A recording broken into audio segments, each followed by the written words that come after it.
अंगणवाडी मार्फत महाराष्ट्रात एकूण 18,882 जागांसाठी मेगा भरती निघाली आहे. अंगणवाडी मदतनीस आणि अंगणवाडी सेविका या पदांसाठी. आता या भरतीसाठी तुम्ही कशा प्रकारे अर्ज करायचा, शिक्षण पात्रता काय आहे, वयाची अट काय आहे, अर्जाची शेवटची तारीख काय आहे, संपूर्ण डिटेल मध्ये ए टू झेड माहिती आपल्या सोप्या भाषेत समजावून सांगणार आहे. त्यामुळे हा व्हिडिओ शेवटपर्यंत पाहायचा आहे आणि चॅनलला पहिल्यांदा भेट दिली असेल तर सबस्क्राईब करून बेल आयकॉनवरती क्लिक करून ऑल नोटिफिकेशन ऑन करून द्या, कारण जेणेकरून असेच पुढचे येणारे व्हिडिओ तुम्हाला सर्वात आधी पाहायला भेटतील. मी अविनाश तिरमले, कम्प्युटर वर्ल्ड सेंटर मध्ये तुम्हा सर्वांचं स्वागत करतो. व्हिडिओला सुरुवात करूया. तर स्क्रीनवरती तुम्ही पाहू शकता computerworldcenter.com ही आपली वेबसाईट आहे. तिथे तुम्ही भरती अँड जॉब या सेक्शन वरती जर क्लिक केलं तर येथे तुम्हाला अंगणवाडी भरती बद्दलची संपूर्ण अधिकृत माहिती पाहायला भेटणार आहे.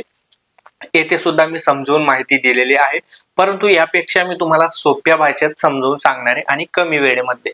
तर अंगणवाडी भरतीमध्ये 2 पद आहेत, अंगणवाडी सेविका आणि मदतनीस. तर अंगणवाडी सेविकेसाठी एकूण 18,882 जागांमधून 5,639 एवढ्या जागा आहेत आणि मदतनीस या पदासाठी 13,283 एवढ्या जागा आहेत आणि या जागा पूर्ण महाराष्ट्राच्या आहेत.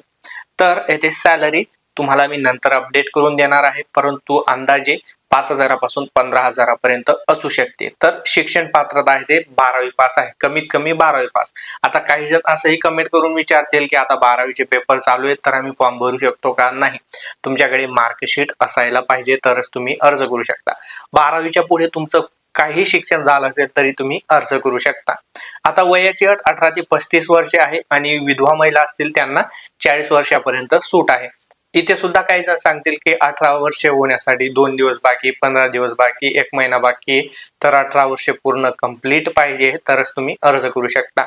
नोकरी ठिकाण पूर्ण महाराष्ट्रात म्हणजे तुमचं गाव राहणार आहे. अर्ज शुल्क येथे कुठल्याही प्रकारची फी तुम्हाला लागत नाही, कुठल्याही प्रकारचे पैसे कोणालाही द्यायची गरज नाही. तर अर्जाची शेवटची तारीख 2 मार्च 2025 राहणार आहे, तर 14 फेब्रुवारी पासून अर्ज सुरू होत आहेत. तुम्हाला जर का तुमचं वय मोजायचं असेल तर तुम्ही येथे बघा, येथे क्लिक करा, यावर क्लिक करून तुमचं वय सुद्धा मोजू शकता.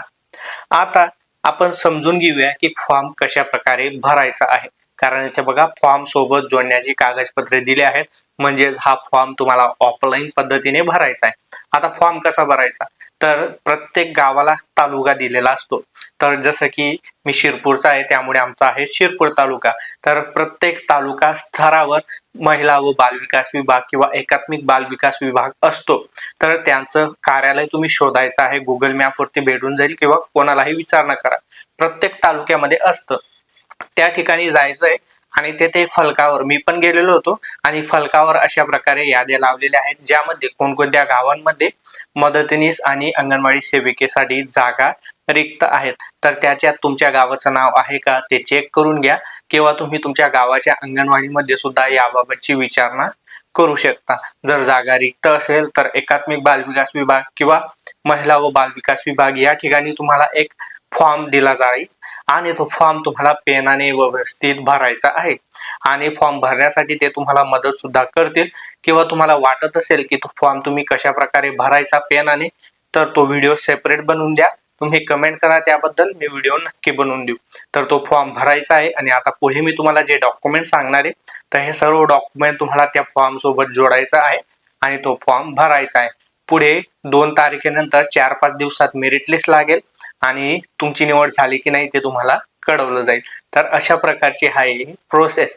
तर आता कोणकोणतं डॉक्युमेंट आहेत तर ते पाहूया. तर तुम्ही पाहू शकता, अर्ज विहित नमुन्यात पूर्ण भरलेला अर्ज, म्हणजे जो फॉर्म तुम्हाला एकात्मिक बालविकास विभाग किंवा महिला व बालविकास विभाग त्या ठिकाणाहून घ्यायचा आहे, तो फॉर्म तुम्हाला भरायचा आहे आणि त्यासोबत आता हे खालचं डॉक्युमेंट जोडायचं आहे, ज्यामध्ये रहिवासी दाखला येतो, किंवा रहिवासी दाखला नसेल तर स्वयं घोषणापत्र ते पाहिजे असेल तर आपलं टेलिग्राम चॅनल मध्ये मी तुम्हाला देऊन देणार आहे. आपलं टेलिग्राम व्हॉट्सअप चॅनल जर तुम्ही जॉईन केलं नसेल तर आपल्या या कम्प्युटर वर्ल्ड सेंटर या वेबसाईट वरतीच तुम्हाला वरती बघा व्हॉट्सअप ग्रुप आणि टेलिग्राम ग्रुप दिलेला आहे, यावरती क्लिक करून तुम्ही जॉईन करू शकता आणि येथे मी तुम्हाला ती PDF देऊन देणार आहे.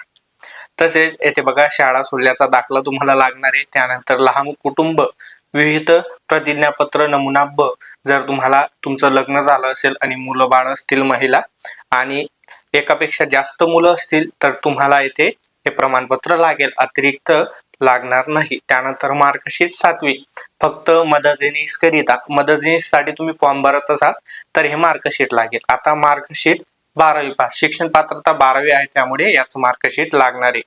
त्यानंतर पदवी किंवा त्यापुढील प्रमाणपत्र, जर 12वी नंतर पुढे शिक्षण झालंय आणि ते प्रमाणपत्र तुम्हाला जोडायचे आहेत तर हे लागेल, अतिरिक्त लागणार नाही. त्यानंतर विधवा आणि अनाथ असल्याचा प्रमाणपत्र किंवा दाखला, तुम्ही जर का विधवा किंवा अनाथ म्हणून फॉर्म भरत असाल तर त्याबाबतचा दाखला तुम्हाला जोडायचा आहे.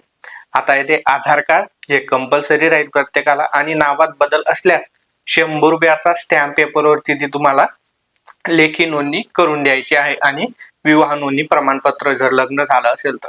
आता नावात कोणाचा बदल असतो, ज्याचं लग्न झालेलं असतं.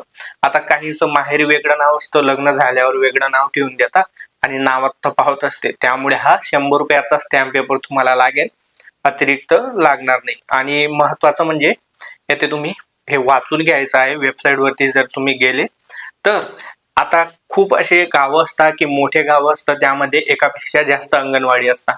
म्हणजे एका गावात जर का 2 अंगणवाडी आहे आणि त्या दोघी अंगणवाडींमध्ये मदतनीस किंवा सेविकेसाठी जागा रिक्त आहेत, तर तुम्ही दोघीसाठी 2 फॉर्म भरू शकत नाही. एका पदासाठी तुम्हाला एकच फॉर्म भरायचा आहे. जसं की तुम्ही मदतनीससाठी 1 फॉर्म भरू शकता आणि सेविकेसाठी 1 फॉर्म भरू शकता, पण तुम्ही मदतनीससाठी 2 फॉर्म आणि सेविकेसाठी 2 फॉर्म असं भरू शकत नाही, नाहीतर तुमचा फॉर्म येथे बाद होऊ शकतो. हे तुम्ही लक्षात ठेवायचं आहे. आणि महत्वाचं म्हणजे ही भरती 18,882 जागांसाठी निघालेली आहे. याचा अर्थ असा नाहीये की तुम्ही पूर्ण महाराष्ट्रात अर्ज करू शकता. तुमच्या गावामध्ये जागा रिक्त असेल अंगणवाडीमध्ये तरच तुम्ही अर्ज करू शकता, इतर गावात फॉर्म भरू शकत नाही. तर ही होती या भरतीबद्दलची A to Z माहिती. माझ्याकडून काही सुटलं असेल तर तुम्ही कमेंट करून प्रश्न विचारू शकता. आता हा व्हिडिओ तुमच्या मित्रपरिवारामध्ये शेअर करा, आणि अजून चॅनलला सबस्क्राईब किंवा आम्हाला फॉलो केलं असेल तर तेही करून टाका, कारण पुढचे व्हिडिओ तुम्हाला पाहायला भेटत राहतील. मी अविनाश तिरमले पुन्हा भेटू असेच एका पुढच्या नवीन व्हिडिओमध्ये. तोपर्यंत गुड बाय.